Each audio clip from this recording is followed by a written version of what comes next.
We do this each and every Wednesday morning, today being no exception. I was going to take today off. I was off yesterday, too, and made it an extra long Labor Day weekend. But I said, you know what? If I take today off, then Julie Bauke is going to be mad at me. So I better work today. You know what? I love operating out of fear. I love that. I love fear. making Is you it better to afraid be of me. feared or loved? Loved or feared? I'd got to go with love, but you knew that about me. Yeah, that's all right. I'd love to fear Julie Bauke. It's both. Perfect. Something I sent you, and it needs clarification, okay? I saw this really cool infographic that's also very disturbing. The change in job postings on Indeed.com, which, of course, is a job listing website, but the percentage of change, 2020 versus 2019, and they do it by state.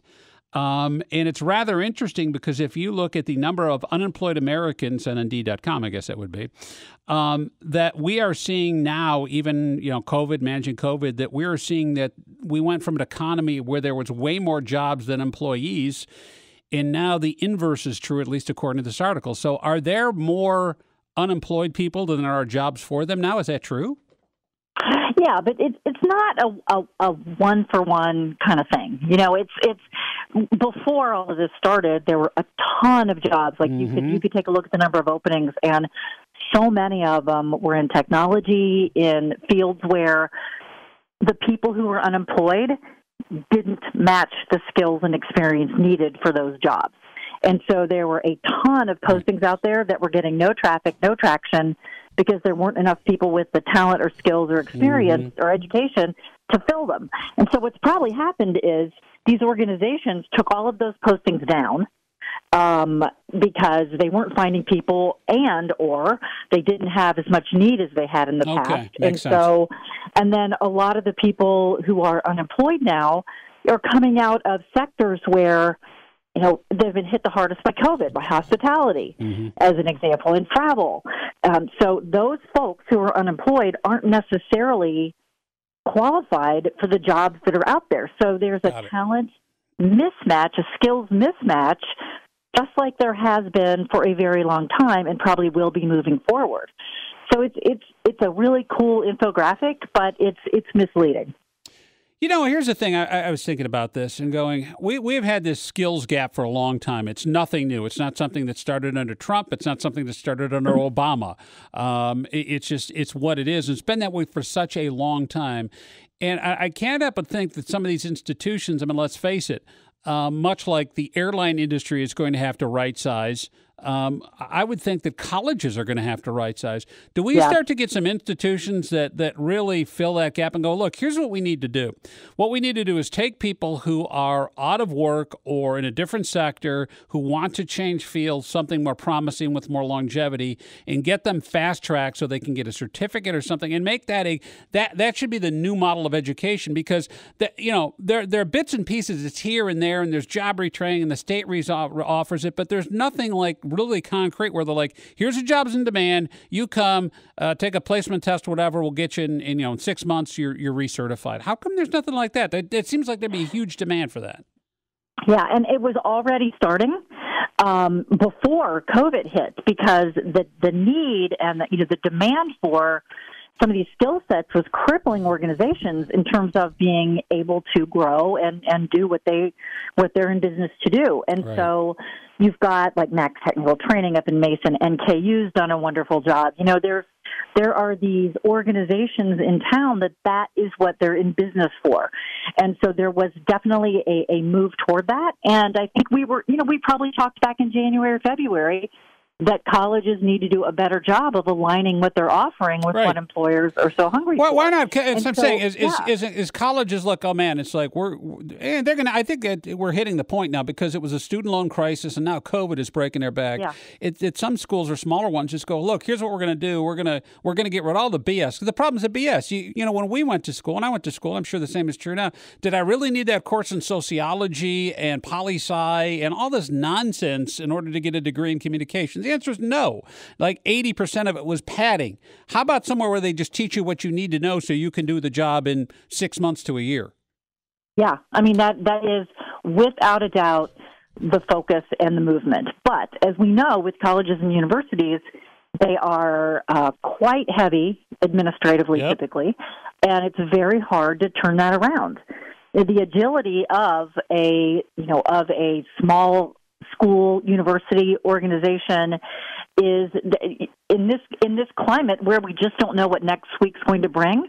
The smaller and more agile and more adaptable you are, the better you're going to be. You can go to your employers in town and say, look, what is it you need? Let's work together to put something together. Right. And let's start cranking people out. Now, the other side of that is, the people who are unemployed, who are furloughed, who are wondering, am I going to get called back into my hospitality job? I think we're seeing such major shifts in so many sectors of our economy that it's a lot of it is probably not going to come back. Where in the past we could say, okay, we're in a recession, it's probably going to come back. There's a slump, right? But yeah, it's just a slump. Well, now we are seeing such wholesale changes, not just in how work is done. I mean, look at the office environment. Look at, airlines, restaurants, and what that's doing to real estate and home prices. And so you've got this infographic that we both looked at had state by state. But I would say, you know what?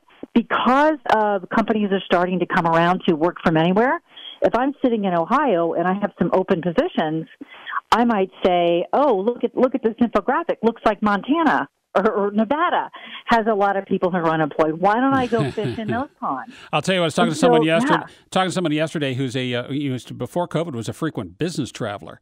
And traveling about 30% of what they used to. And if you multiply that by everyone who's a road warrior, that completely crushes the airline. And, talk about a field that is in dire straits is going to be airlines. They're going to have to right-size. And all those people are going to have to get the retraining that we're talking about. So, Career Sherpa Julie Bauke, how do you stay employable so you don't become a statistic? What is it you need to do right now? I was talking to an executive at a major employer the other day, and I said, what's the conversation among your management team in terms of what you're seeing from your people and what you need to see more of?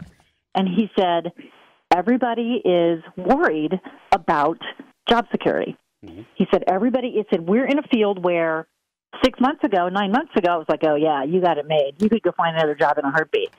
But he said, because we've had to adjust how we do, and we've had some furloughs and layoffs, he said, everybody who was feeling really good about 9 months ago is feeling really, really unstable right now.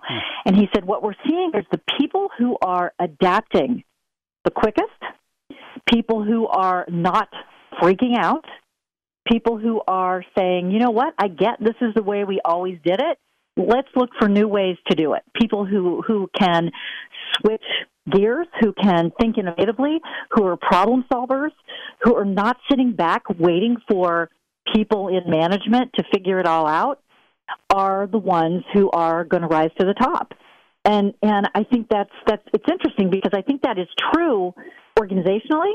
Those organizations who can operate that way, who can switch quickly, who can foresee the future and start adapting to it right now, those are the organizations that are going to survive. So you take that down to the individual level, and it's the same thing for individuals. If you're sitting at home waiting for somebody else to figure it out for you, or for your company, those people with big titles and big salaries who, frankly, sometimes are no smarter than you are in terms of good ideas. And, in fact, you might even have better ideas because you're down in the trenches working directly with customers. Be a problem solver. Be a change maker. Be an innovator. And, and own that and put your hand up and ask for new assignments. Those are the people who are going to do it. Now you start getting into, are the 20-somethings and the 30-somethings better at doing that than the 50 and 60-somethings? Probably. Yeah. Yeah. You think? And so, probably. Yeah. Well, because it's like I got to prove myself, right? I got to make my bones. And if you're in your 50s, even maybe mid-40s, right? You're like, I don't have the energy because I've done that. I know. I spent my 20s and 30s doing that.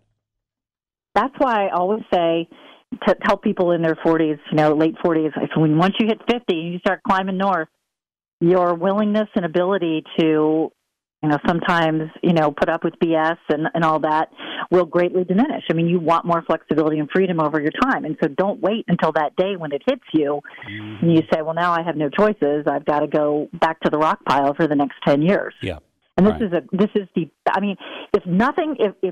can't slap you upside the head in terms of moving yourself and pivoting to a career that's going to make you happy and sustain you for here on out, I don't know what will. Yeah, I think at this point, do you go, wow, I just don't feel motivated to do any of the stuff Julie was talking about today, and yet maybe you have 5 or 10 years before you're thinking about retiring. What does that say?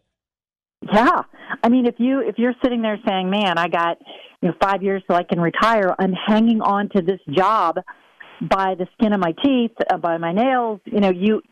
You have more options than you think you do. And this is what we're really good at, is helping people figure that out. But you've got to invest. I mean, you've got to invest time, energy, and resources in figuring out what's next for you so that you aren't limping across the finish line. And it's really sad because I think so many of us live this way. Mm-hmm. Yeah, and that's true. Is you got to look at it, and I don't know what's going to motivate you, the fear of losing your job or no health insurance or whatever. You're thinking about that big yacht, when you retire or something like that, or just like a nice little fishing boat or something. Who knows? Yeah.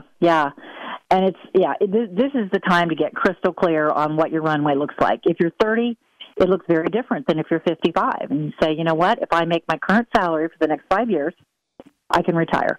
But what if you can't? What if something happens at work and you're not able to sustain that? What are your other options? And you always have other options. You may not like all your other options, but they're always out there. Julie Bauke, our career Sherpa here on the Scott Sloan Show on 700 WLW every Wednesday morning. The Bauke Group, that's Bauke.